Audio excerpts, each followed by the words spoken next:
So last week Nintendo announced the Nintendo Labo line of products, which appears to be a very bizarre yet strangely fun and very Nintendo style of announcement. They are basically releasing buildable sets that are compatible with the Nintendo Switch and function with that console, except everything is made out of cardboard. Naturally, for such a weird, quirky thing to be announced in the gaming industry, a lot of gamers online are going to have pretty interesting opinions and a lot of stuff to say about it. So without further ado, let's check out some comments on what people think of the Nintendo Labo. Kicking it off plain and simple, cardboard. And obviously it is bizarre that one of the biggest games companies in the world is releasing a line of products made out of cardboard. When I originally watched the trailer, I couldn't comprehend what I was watching. I just thought it was so bizarre. It was certainly out there, but hey, Nintendo loves to make things that are out there. They love to try new things and be creative and do stuff that no one else had ever even thought of or considered. And sometimes it works out for them really well and becomes a massive success, a massive money maker for them.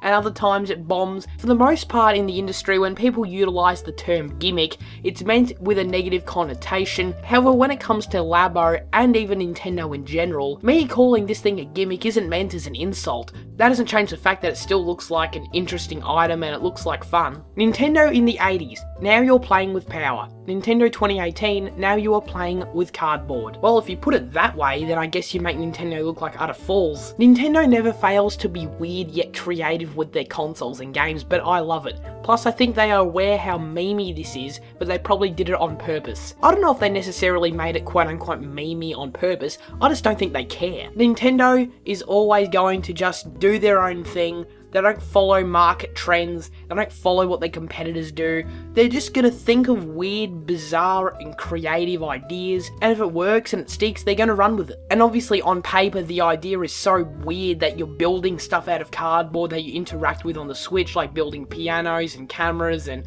other items like that. It's weird, and I guess it is also memey, but Nintendo don't give a crap, man. They are always trying to be innovative. They are always trying to push the market forward, and it is funny that, yes, they are quite literally right now creating new initiatives pushing the gaming market forward with cardboard. While Microsoft and Sony just seem to make what's going to make them money, Nintendo are always thinking of new ideas that open doors to new markets that maybe never existed before. That's why Microsoft and Sony did their own versions and put their own spin on the whole motion control gimmick and fad. The Wii did it first. Nintendo created that revolution with the Wii, then PlayStation came out with the Move and Xbox with the Kinect. Nintendo, right, what now then? Community, Super Mario Galaxy 3 please. Nintendo, alright, if you say so, drop some cardboard, have fun kids. I mean, I appreciate that funny comment. The fact of the matter is, these kinds of jokes are never going to stop coming as long as Labo exists. If Labo lives on for years and years to come, these kind of comments are never going to stop coming. People aren't going to let go of the fact that Nintendo are putting a lot of time and resources into creating cardboard products. A cardboard box starting at $99.99. On paper that is funny, but I've also seen a lot of people quite seriously on the internet making the argument of how ridiculously expensive Labo is, because the products here in Australia do actually start at $100. And while that may sound weird on paper that Nintendo is literally selling you cardboard for $100, there is a lot more to it than that and a lot more thought behind it, because these packs all come with software and with games of sorts that you use to interact with Labo. So no, you're not buying a $100 cardboard box, you're paying $100 for the software, which I guess would equate to a $60 full price game. I don't want to make too many excuses for expensive cardboard, but at the same time, has anyone checked out how expensive Lego is these days? Those Lego sets are absurdly expensive. Parent, I finally finished it. Took days to do, but fine, kid sits on it. I don't know how strong this cardboard is going to be. It could turn out to be absolutely trash, and yeah, you could easily step and sit on it and it would completely destroy the entire thing. But I have faith in Nintendo to not be that silly, because otherwise there's going to be some fantastic videos on the internet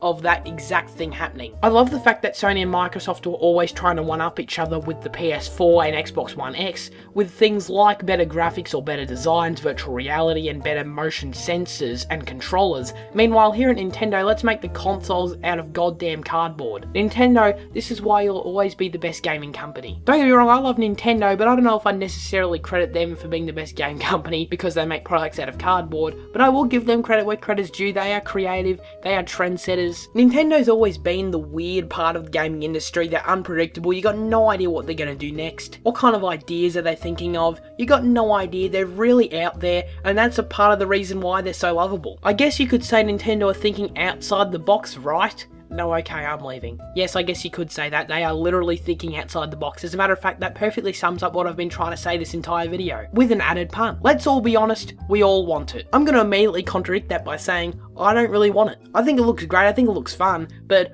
I'm not going to spend my money on that. That being said, I think there are other negative people on the internet who are crapping on this idea that actually deep down inside really want it. But overall, I think Nintendo Labo is interesting. I'm not really interested in picking it up personally, but Nintendo could very well make a ton of money off this if it's all done correctly. And who would think that cardboard, of all things, could actually start moving Nintendo Switch consoles off of shelves? I think a big factor in this that we don't know enough about is actually the software in terms of how you're going to be interacting with these items through the Nintendo Switch itself. What kind of mini games are you going to be playing? Are they actually engaging and fun, or are they going to be gimmicks that wear off like 1-2 Switch, for example? We'll have to wait and see. So as always, please leave your thoughts on this topic in the comment section down below. This has been SirCazz. Please do take care and farewell.